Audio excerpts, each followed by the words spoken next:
Tesla memperkenalkan Model Y terbaru versi China. Model Y terbaru di China mengusung peningkatan jangkauan hingga mencapai lebih dari 800 km menurut standar lokal, dengan fokus efisiensi baterai dan optimalisasi aerodinamika. Varian ini diposisikan untuk bersaing ketat dengan SUV listrik premium lainnya di segmen menengah atas.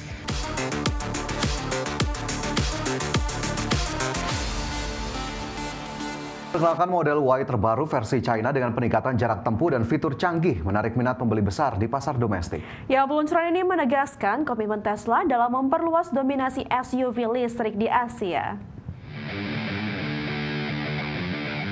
Tesla memperkenalkan Model Y terbaru versi China. Model Y terbaru di China mengusung peningkatan jangkauan hingga mencapai lebih dari 800 km menurut standar lokal, dengan fokus efisiensi baterai dan optimalisasi aerodinamika. Varian ini diposisikan untuk bersaing ketat dengan SUV listrik premium lainnya di segmen menengah atas. Peningkatan baterai dan sistem manajemen energi memungkinkan akselerasi tetap responsif serta performa konsisten di berbagai kondisi jalan tanpa mengorbankan kenyamanan penumpang. Interior tetap mengedepankan teknologi terkini dan kemudahan pengguna bagi keluarga urban. Tesla menekankan fitur keamanan dan bantuan pengemudi tingkat lanjut, termasuk pembaruan OTA berkala yang menghadirkan peningkatan fungsionalitas tanpa perlu kunjungan ke bengkel. Layanan purna jual di China juga diperkaya dengan jaringan servis yang luas. Respon pasar di China terlihat positif dengan konsumen lokal menunjukkan minat besar terhadap Model Y versi baru ini, didorong oleh infrastruktur pengisian yang berkembang dan dukungan regulasi terhadap kendaraan listrik. Pengamat otomotif menyebut langkah ini sebagai upaya Tesla menjaga posisi di pasar Asia yang semakin kompetitif, sambil terus menghadirkan inovasi untuk meningkatkan adopsi kendaraan listrik di kalangan konsumen luas. Model Y terbaru versi China menegaskan strategi Tesla dalam memperluas jangkauan operasionalnya di Asia dengan jarak tempuh yang lebih panjang, fitur canggih, dan layanan purna jual yang kuat, menjanjikan masa depan SUV listrik yang semakin menarik. Berbagi sumber, IDEX Channel. Pemirsa, penjualan mobil listrik global naik signifikan pada Oktober 2025 dengan China mencatat permintaan tertinggi. Angka ini menegaskan rebound industri otomotif ramah lingkungan di tengah dinamika pasar dunia. Penjualan mobil listrik global naik signifikan pada Oktober 2025. Laporan riset pasar menyebutkan peningkatan penjualan BEV dan PHEV sebesar sekitar 23% hingga Oktober 2025, mencapai hampir 1,9 juta unit secara global. China menjadi kontributor terbesar dengan sumbangan sekitar separuh penjualan global, menunjukkan dorongan besar dari pasar domestik. Di Eropa, penjualan EV juga meningkat signifikan dipicu insentif regional dan peluncuran model-model baru yang lebih terjangkau. Negara-negara seperti Jerman, Prancis, dan Inggris menjadi motor pertumbuhan dengan adopsi yang semakin luas. Amerika Utara menunjukkan respon positif dengan lonjakan permintaan menjelang akhir kuartal, meski beberapa negara bagian menilai ulang kebijakan subsidi. Pasar ini tetap menjadi kunci strategi global bagi produsen EV besar. Menurut analis pasar, faktor utama kenaikan ini mencakup perbaikan infrastruktur pengisian, peningkatan kapasitas produksi, serta harga baterai yang semakin kompetitif. Perkiraan menunjukkan tren serupa berlanjut ke bulan-bulan berikutnya. Di Indonesia dan wilayah Asia Pasifik, tren peningkatan juga terlihat meskipun pertumbuhan bervariasi antar negara. Peluang pasar lokal didorong oleh kebijakan energi terbarukan dan peningkatan ketertarikan konsumen terhadap kendaraan ramah lingkungan. Penjualan mobil listrik global bulan Oktober 2025 menggambarkan pemulihan berkelanjutan dengan China memimpin permintaan di kawasan lain menyusul lewat insentif serta inovasi model. Ini menandai fase konsolidasi bagi adopsi EV di pasar global. Berbagi sumber, IDEX Channel.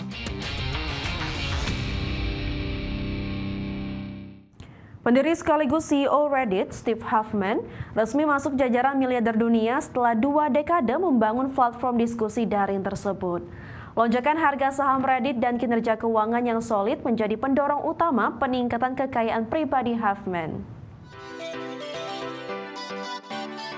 Pendiri sekaligus CEO Reddit, Steve Huffman, resmi masuk jajaran miliarder dunia setelah 2 dekade membangun platform diskusi daring tersebut. Reddit mencatatkan laba bersih sebesar 163 juta dolar Amerika Serikat pada kuartal pertama tahun lalu, menandai 5 kuartal profitabilitas berturut-turut sejak go public. Peningkatan kinerja ini membuat saham Reddit melonjak hingga menyentuh 208 dolar Amerika per lembar, mendorong total kekayaan Steve Huffman menjadi sekitar 1,2 miliar dolar Amerika atau setara 20 triliun rupiah.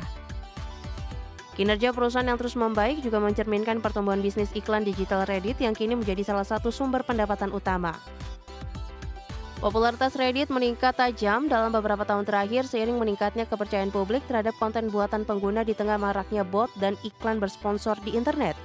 Jumlah pengguna aktif harian Reddit dilaporkan naik 2 kali lipat sejak pertengahan 2023, sementara traffic dari hasil pencarian Google melonjak hingga lebih dari 560% dalam 2 tahun terakhir menurut data SEMrush. Performa tersebut menjadikan Reddit sebagai situs ketujuh yang paling banyak dikunjungi di dunia pada September lalu melampaui LinkedIn, TikTok, dan Netflix.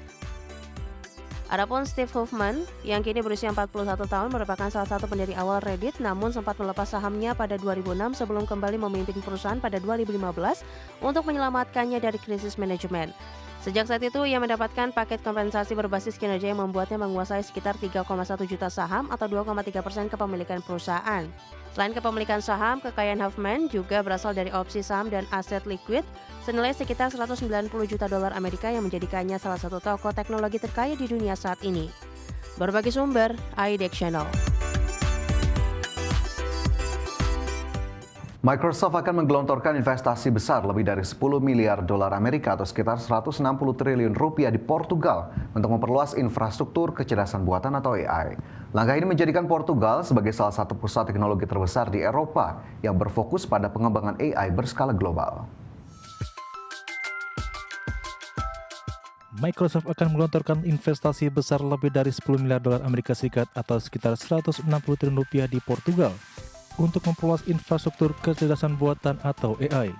Investasi besar tersebut difokuskan pada pembangunan pusat data di kota Pelabuhan Sines, wilayah barat daya Portugal, yang kini berkembang menjadi salah satu hub teknologi penting di Eropa. Presiden Microsoft Brad Smith menyampaikan bahwa proyek ini akan dilakukan bersama mitra lokal seperti Start Campus dan Nscale, dengan tujuan menciptakan fasilitas AI Gigafactory yang aman dan berkelanjutan. Microsoft menegaskan dana tersebut akan digunakan untuk memperkuat kapasitas komputasi melalui pemasangan lebih dari 12.000 unit kartu grafis NVIDIA berteknologi tinggi. Proyek ini diklaim sebagai salah satu investasi terbesar dalam infrastruktur AI di kawasan Eropa dan menjadi bagian dari rencana global Microsoft untuk melipat gandakan kapasitas pusat data di 16 negara hingga tahun 2027. Pemerintah Portugal menyebut langkah tersebut sebagai bagian dari strategi nasional, menjadikan negaranya sebagai pusat utama pengembangan teknologi kecerdasan buatan di benua Eropa. Wakil Menteri Reformasi Negara Goncalo Matias menyebut, total investasi sektor AI di Portugal diperkirakan mencapai lebih dari 16 miliar euro hingga tahun 2030. Selain memperkuat posisi ekonomi digital, proyek ini juga diprediksi menciptakan ribuan lapangan kerja baru serta mendorong pertumbuhan sektor teknologi tinggi di kawasan Atlantik Selatan. Adapun pemerintah Portugal menilai pengembangan AI akan menjadi pendorong ekonomi utama dengan potensi nilai tambah mencapai 2,3 triliun euro pada tahun 2030. Matias juga menekankan pentingnya membangun cloud nasional yang berdaulat untuk menjamin keamanan data sekaligus menarik investasi jangka panjang dari sektor publik dan swasta. Berbagai sumber untuk iDeck Channel. Pemirsa, produsen pesawat Boeing dijatuhi sanksi pembayaran kompensasi kepada ahli waris salah seorang korban kecelakaan Ethiopian Airlines tahun 2019 senilai 35,85 juta dolar Amerika. Dan atas vonis pengadilan ini, Boeing sepakat tidak akan mengajukan banding. Pengadilan Federal di Chicago memerintahkan Boeing untuk membayar kompensasi senilai lebih dari 28 juta dolar Amerika kepada ahli waris seorang pegawai Perserikatan Bangsa-Bangsa yang menjadi korban dalam kecelakaan pesawat Boeing 737 MAX milik Ethiopian Airlines yang terjadi pada 2019 lalu. Uang kompensasi tersebut akan diberikan kepada keluarga Shikagard yang merupakan pekerja di bidang lingkungan PBB. Vonis ini pun menjadi yang pertama dari puluhan gugatan yang diajukan terkait dua kecelakaan tragis yang menimpa pesawat jenis Boeing 737 MAX di Ethiopia pada 2019 dan di Indonesia pada 2018. Kedua kecelakaan tersebut secara keseluruhan menewaskan 346 orang. Berdasarkan kesepakatan antara kedua pihak yang dicapai pada Rabu pagi waktu Amerika Serikat, keluarga Gard akan menerima ganti rugi senilai 35,85 juta dolar Amerika, termasuk bunga sebesar 26%. Dan atas vonis pengadilan ini, Boeing sepakat tidak akan mengajukan banding. Shikagard berusia 32 tahun saat pesawat Ethiopian Airlines dengan nomor penerbangan ET302 rute Addis Ababa Nairobi jatuh hanya beberapa menit setelah lepas landas. Gugatan tersebut menyatakan Boeing telah merancang pesawat Boeing 737 MAX secara cacat dan gagal memberitahu publik mengenai potensi bahayanya. Berbagi sumber, iDeck Channel.